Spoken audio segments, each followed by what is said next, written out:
Hello and welcome to episode 164 on the Online Trainers podcast. Today's topic is, do you innovate? Hello and welcome to the Online Trainers podcast, where we go behind the scenes to uncover the latest tactics and strategies top trainers around the world are using to get more clients, dominate their marketplace, and get their clients amazing results. There is absolutely no fluff here. I'm your host, Lynn Trin. Now, this is a really important topic of discussion. When I started out in 2014, I started out as an online coach. In fact, I had just taken off my personal training hat. I had left it inside the gym and I said, screw that, I'm going online. And amongst going online, I didn't know what I was doing. I had no idea what I was doing. And I had no idea how to grow an online business. I had no idea what to do with marketing. I didn't know about Facebook ads. I had no idea about copywriting, email writing, webinars, any of that stuff, right? And amidst all of that, as soon as I started going completely online, I started to lose myself. And I started to lose myself because I started to lose the core message that I really wanted to share inside of the marketplace. You see, by me going online, I was now in a territory that I had no idea of what to do. I had no idea of how to do it. And I had no idea on how to make money. And so naturally, I started seeing all these online coaches on Instagram posting photos, and so I'd copy them. I'd post photos too. I saw other people writing blogs and on macros, and if it fits your macros, I started writing that. Heck, I wrote a whole book on flexible dieting, right? But with all that being said, I spent the first 3 to 6 months copying other people, and inside copying other people, what I didn't realize was I was copying people who were broke, right? Which meant I was broke. I obviously just thought that they were doing well. So one of the biggest lessons that I've spoken about on these podcast shows is be careful who you model. You need to make sure that you're modeling the right people, right? It's all good to model from people and use them as inspiration and go down and apply what they've done to your business in your unique manner. But if you're modeling the wrong people, then 99% of the online coaches out there are probably not doing as well as you think they would be doing, then you're going to be screwed. The second thing that I was doing was I was really shooting myself in the foot, because as I was copying more and more people, I started to lose my ability to innovate. Heck, I didn't even know what innovation was back then, right? As a coach, as a trainer, we're inside the gym, we're telling our clients what to do. We're simply telling them to eat cleaner, we're giving them a diet plan, we're telling them how to squat better, and we're assessing their squat, and we're progressively overloading. We're doing all that for cool stuff, right? And that's all well and good. But here's the reality. The reality was I did not know how to innovate. And business is all about innovating new ways to solve problems. Business is your ability to problem solve. You get paid by the amount of problems that you're able to solve. I didn't know this. I just thought, okay, well, here's fat loss. I know fat loss, and I'm going to sell fat loss because people pay money for fat loss. And that was just that. And so as I thought about it, and as I struggled, I began to think long, deep, and hard. Like, why isn't this working? Why are people not signing up to my product? Why aren't people signing up to my programs? Why aren't I getting results? You see, inside of the online space, coaches tend to think, and fitness coaches tend to think that training, giving people a diet, and nutrition that's all that they need to really get results. Now, the outcome here, if we're looking purely based on the outcome's to help your client transform their life, right? They're paying you money to get a decent result. They're not paying you money for a training. They're not paying you money for a diet program. They might be paying you for advice, but ultimately they want that advice because they want the result as a consequence of that advice. And if you understand that you are here to solve problems and get them a result, you'll begin to innovate. And it took me a while to understand. And until I really understood this is where my business changed. Because you see, inside of the marketplace, there are tons of personal trainers, fitness instructors that will go out there and that will duplicate other people's content. And that's cool. Understand that they'll never be your competitors because they've lost this thing called innovation. Yeah, everything inside of the game is a muscle, and if you work that muscle, you're going to get better at it. So if you learn to innovate, you're just going to get better at innovation. If you learn to copy, you're just going to be better at copying. And unfortunately, if you're copying, you're always one step behind the person that innovates.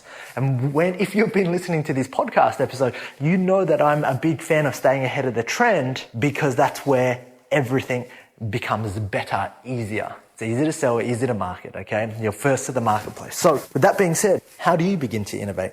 You need to look at a problem and you need to look at the result. Now I'm going to say this, for example, I've used dads a lot. Now dad, the result is he wants to get into shape. But further to that result, there's a deeper result, right? That's the result that he thinks he wants. That's the result he's been telling everyone that he wants. But what's the actual result? What's the actual outcome that he really wants?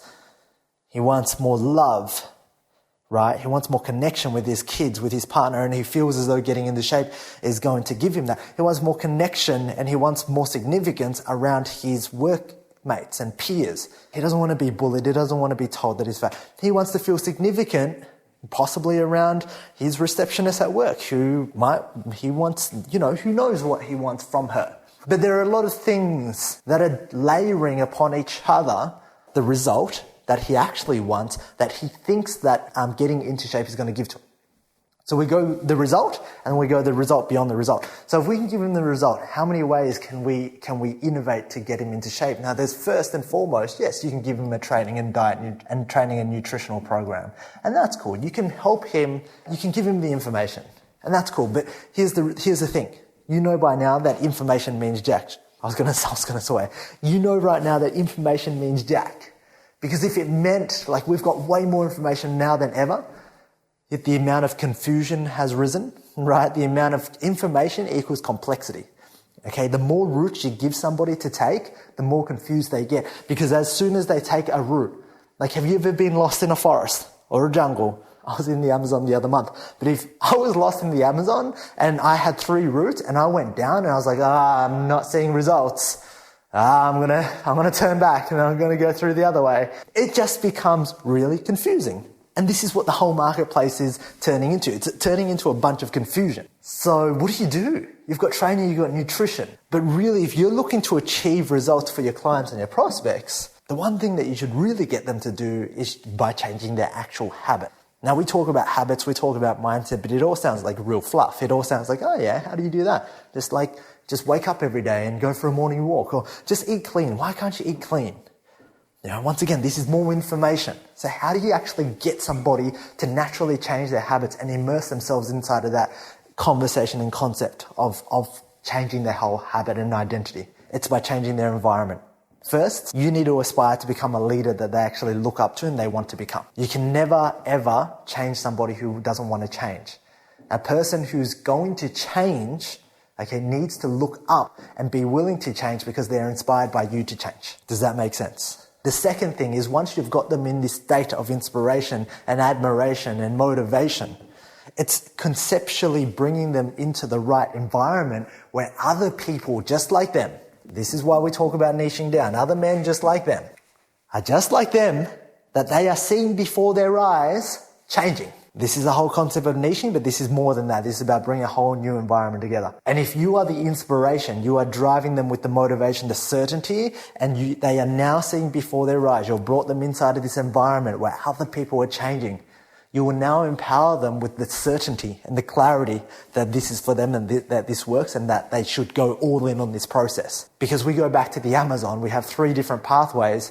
All I'm seeing is, oh my God, I'm seeing that amazing pathway and that leader is so certain and he's walking down there. And then I'm seeing other people just like me follow him and I see that they get results and they're waving at me at the very finish line. They're yelling and I can hear them. What do you think I'm going to do? I want to walk down that path that they went down. And so truly, to really create change for a person, you need to be able to innovate. Okay, this is all about innovation, but this is all about getting them to change and create an identity shift. Now, inside of innovation, what do you need to do to ensure that they get results? So yes, you have some mindset stuff. Cool, you can include your mindset stuff. Yes, environment's super key, important, but you need to innovate yourself as a leader. So innovation becomes with you, the leader. Who do you need to innovate yourself to become? Okay, who do you need to transform to become? The environment. You need to innovate the environment. What type of environment? What rules do you need to cultivate inside of that? Okay, the mindset, the habits, right? You need to innovate inside of the nutrition. A lot of the times I was taught bodybuilding stuff and that's all I ever knew. Eat 6 meals a day, meat and nuts for breakfast, carbohydrates after my workout. And if that is not going to work because the person that you're trying to serve cannot stick to the program, throw it out. Innovate a new program. Training, once again, go into the gym, lifts 8 sets of 8, 10 sets of 10, 3 sets of 8, whatever it is, right? If that doesn't work, Go in, do a 20-minute workout, 1 minute every minute for the next 20 minutes. Do your workout. Right? And so it starts to become you start to become adaptive and you start to be mold. And the thing that's going to stop you from growth is your ability to innovate, because you see, new problems are going to arise. Problems will arise every day as a result of innovation. What I mean by that is Facebook created new problems as a result of trying to create more connection across the world. It reduced the quality of the connection down deep within two people. So that's a problem. More information has caused a problem, right? The internet has caused a problem of implementation. So with every solution now comes a new problem. And if you understand this is a super key skill to having power to innovate and dominating your marketplace. So with that being said, this is a long one.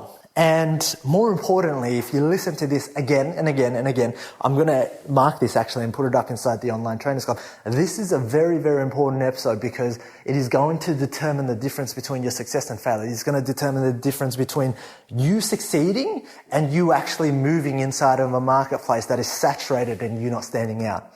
All right. So with that being said, I want you to listen to this again. I want you to send this to your person who can keep you accountable to making sure that you continually innovate inside of your business. Have a fantastic day, and you'll hear me on the next podcast episode.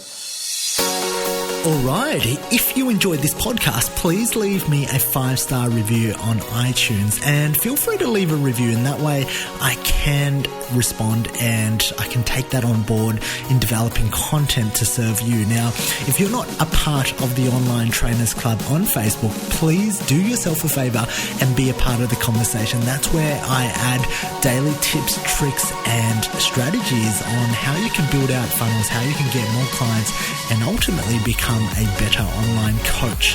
Thank you for listening.